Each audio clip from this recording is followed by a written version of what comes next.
pelapornya kita nggak bisa sebutin secara lengkap ya. Inisial aja bang, inisial. Inisialnya R dengan profesi tenaga medis. R. Ya, R. Oh R. R. Gas R Karena guys. sebenarnya dokter itu pengennya diam, ya, nggak pengen meladeni. Tapi kok dokter lihat kayak bola liar, semakin melebar kemana-mana. Semakin dokter diam, dibilang dokter panik lah, takut. Tapi kalau dokter melaporkan, dibilangnya oh kayak nggak ada kerjaan, nggak ada ini, nggak ada ini. Tapi dokter sebagai warga negara yang taat hukum, ya, kalau misalnya boleh ngelabrak, sebenarnya ngelabrak aja gitu ya, biar cepat selesai gitu kan. Tapi ini kan negara hukum, gitu. Jadi ya satu-satunya jalan untuk menuntut keadilan, ya dokter datang untuk melaporkan, seperti itu, ya. Bukti apa aja yang dibawa? Buktinya sih udah cukup banyak sih, insya Allah ya. Insya Allah Ada sangat jelas. elektronik ya, bukti elektronik karena nggak bisa ada elektronik. Ya, Baru. mana elektronik, ya. Dokter apakah Beberapa saksi juga nantinya, Ya. berapa saksi yang disiapkan? minimal 2. 2 saksi. Dokter apakah ini ada hubungannya sama pemanggilan saat kemarin yang bersama Nikmir? Ada nggak ya? Ya seputaran itu. Yang penting ya seputaran itu lah.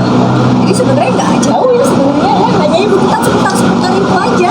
Cuma untuk menghentikan ini, jadi saran dokter untuk para masyarakat ya, atau yang nggak ngerti apa-apa, atau yang cuma mendengar katanya lebih berhati-hati di dunia medsos. Ya, karena sekarang dokter sudah nggak mau lagi diam. Selama ini dokter diam, tapi sekarang saatnya dokter untuk lebih keras. Ya, untuk kalian yang hanya pandai berbicara, menuduh tanpa ada bukti, ya siap-siap aja dokter melaporkan. Dan dokter nggak akan bosan ya untuk melaporkan, karena beberapa kasus pernah setelah dokter selidikin, ternyata buzzer-buzzer ini memang ya maaf banget, tapi keadaan kondisi ekonomi mereka ternyata jauh di bawah standar. Sehingga pada saat dokter ingin melaporkan ke proses yang lebih lanjut, ya sayang lah, kasihan gitu. Jadi lebih hati-hati aja. Oke.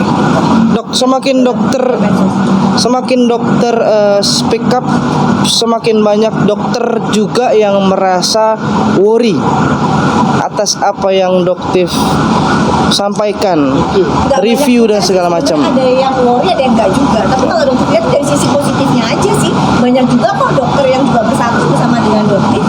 Kita sama-sama pengen bikin bisnis skincare Indonesia jadi bener gitu. Jadi kalau misalnya ada yang worry sih, sebenarnya perlu dipertanyakan ya, kenapa kok worry. Terus selama J ini dan kalian R. melihat banyaknya skincare yang menipu masyarakat, owner yang menipu masyarakat, bahkan profesi dokter pun digunakan untuk menipu masyarakat, kok diam gitu. Jadi pada saat dokter membuka ini kok protes, ini kan lucu sebenarnya gitu. Dok, pada akhirnya kan terjadi perpecahan di kubu dokter sendiri ya dok. Tanggapan dokter seperti apa sih dok? Kok yang harusnya dokter itu memberikan edukasi yang baik, tapi malah ada yang kesana kemari segala macam. Enggak sih, kalau dokter merasa nggak ada perpecahan aja sih, dokter kan sendiri aja. Jadi ya memang dokter tugasnya mereview, Oke. menyampaikan hasilnya, gitu aja sih. Oke, sebagai dokter merasa miris gak sih bahwa apa yang saya sampaikan malah justru dibantahkan dengan profesi yang sama gitu loh dok? Ya selama yang dokter sampaikan berdasarkan fakta, bukti, ya tidak perlu miris ya. Mungkin mereka hanya belum mengetahui sih apa sih sebenarnya visi dan misi dokter yang sebenarnya. Karena mungkin mereka yang hanya melihat dari medsos tanpa mengenal sebenarnya kepribadian dokter itu apa. Nah, dengan adanya peran dokter itu, kenapa nggak lembaga saja? Berpihaknya di mana ya, lucu Berpihak kalian. aja gitu loh.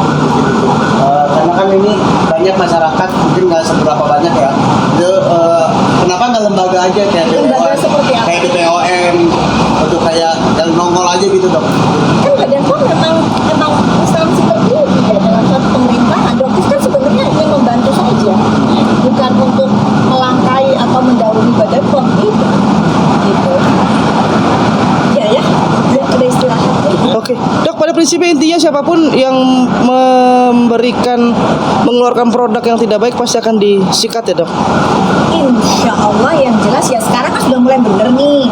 Jadi insya Allah pada nggak jauh banget lah perubahannya dibanding yang sebelum masa-masa dokter muncul ya bang ya.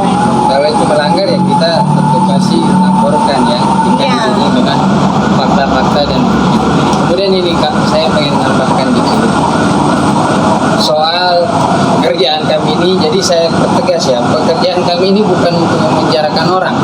Enggak. Yang memenjarakan orang itu tugasnya hakim menjatuhkan vonis, kemudian kejaksaan yang eksekusi. Jika misalnya vonisnya penjara. Jadi bukan kami. Kami ini hanya menyampaikan suatu lapor. Coba kakaknya yang nanya sendiri jadi wartawan. Tentang dugaan terjadinya tindak pidana. Jadi kami hanya menyampaikan laporan itu. Sudah silakan nanti yang menindaklanjuti kepolisian, kemudian sampai ke tahap persidangan sampai jatuhnya satu putusan hakim. Jadi bukan tugas kami untuk yang memenjarakan orang ya. Kami hanya menyampaikan laporan. Jadi saya ingin menegaskan begini. Pramudia Anantatur itu dalam karyanya Tetralogi Buruk itu mengatakan bahwa jika seorang ahli hukum tidak tersinggung dengan adanya pelanggaran hukum, maka sebaiknya dia jadi tukang sapu jalan aja. Jadi kami pun, saya bersama rekan saya sebagai seorang advokat, jika datang seorang kepada kami, tentunya kami mempelajari peristiwanya seperti apa kronologisnya. Jika analisa kami ternyata ada dugaan tindak pidana, ada delik di situ, tentu kami akan memberikan nasihat hukum yang sesuai dengan fakta-fakta yang kami temukan. Dengan misalnya membuat nasihat untuk menyampaikan kepada pihak kepolisian dalam bentuk laporan. Jadi kami hanya menjelaskan sebatas apa yang menjadi tugas dan tanggung jawab kami. Seperti itu. Oke. Ada tambahan mungkin? Ada teman bang?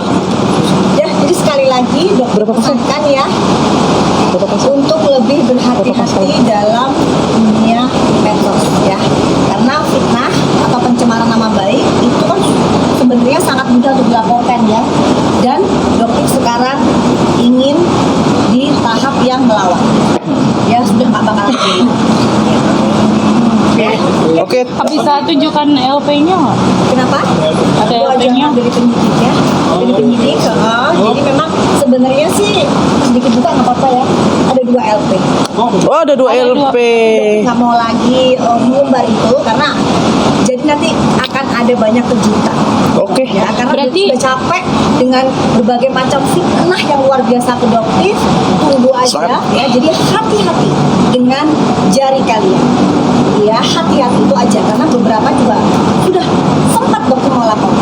Dokter ini berarti di 2 LP itu dengan orang yang sama atau orang yang berbeda? Berbeda. Beda dong, beda dong. Nggak mau bicara dulu, itu bukan jadi surprise buat teman. Oke kalau Oke, gitu. teman-teman ya. Oke. Nggak bisa sebut inisialnya satu lagi. Nggak bisa, tapi yang jelas bakal seru banget ya. Ini bakalan seru banget karena lumayan agak berat. Berarti Ya. sama-sama pencemaran nama baik ya dok? Nggak mau komentar biar biar buat teman-teman surprise aja. Oke. Biar kita kesini lagi ya. Ya. Oke ya. Oke dokter, makasih ya. Ya, Ciri-ciri juga nggak mau ya dok Pip ya. Spill ciri-ciri ya. Masih aja usaha. Dokter juga nggak? Nggak, udah. Dok makasih ya dok. Makasih ya, sampai di Dok, thank you ya. Saya terus, saya selalu ya. Sukses istirahat ini mah. Iya lagi Ya, nggak enak. Iya nggak enak banget. Lagi nggak enak badan ini. Iya siap siap mau pulang. Iya iya siap siap. Siap thank you dok. Oke guys, selesai udah ya. Udah ketahuan ya 2 LP ya. Cuman yang satu emang nggak boleh di spill. Tapi saya tahu siapa kok. Report dulu. Makasih semuanya.